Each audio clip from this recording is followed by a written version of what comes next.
Le plateforme verta daholo voan'olona sokafana tsy misokatra intsony manaksika ny teny zao. Izy tara karazana moa zany izy io plateforme mampiasa olona maro be izy famille employeur zay no fahafantarana azy dia fahafantarana azy koa dia misy tompon'andraikitra teto Madagasikara sy tena iny moa tahilatsika mahita iny rehefa amin'ny RNM sy ny TVM reny fahiny tao zareo tena mazava tsara mihitsy hoe efa nahazo anarana sy miasa eto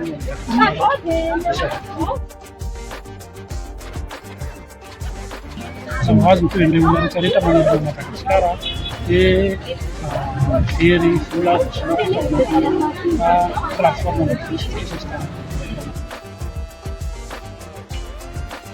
ny anisan'ny tena naresy lahatra manao izy dia voalohany aloha ianao tsisy hoe ngamba hoe maheno hoe asa zany ka hoe tsy te hiasa na tsy te hipesaky manarana ny asa fa ny anisan'ny naresy lahatra ana dia izy ny publication nataony publication reportage nataony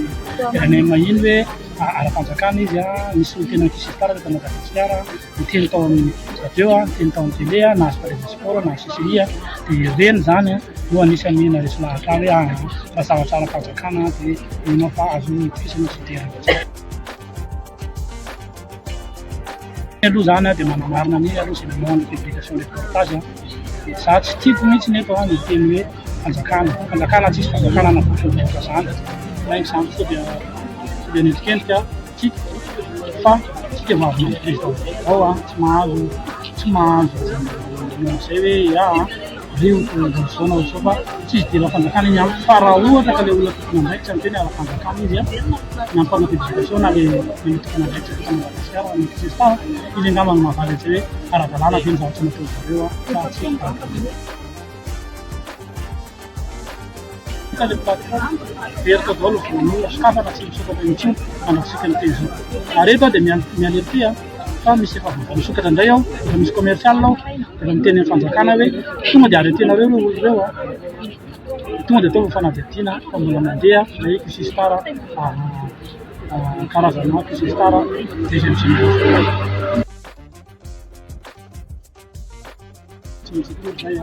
Dia nitinganao ataonay aloha efa vitanay dia mampafantatra ny raokana gazety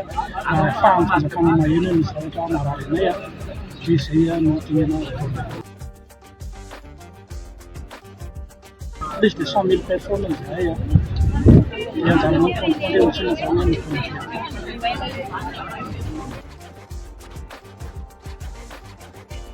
tiako apetraka tsara hoe ny fanjakana malagasy mandalo tao amin'ny majerentsika iny tao Antananarivo misy lahatra izahay fitsapany fotoana zay mino izay fa tsy ao ambaky tireny zany ny fanjakana resaka tena mamparipaka fotsiny zany fa fangatanay dia hoe izahay tsy tady hoe fanao ratsy dia anokafana indray ny plateforme ahafahany zareo mamerina ny volanay dia ry mpangalatra ry mpisy loka io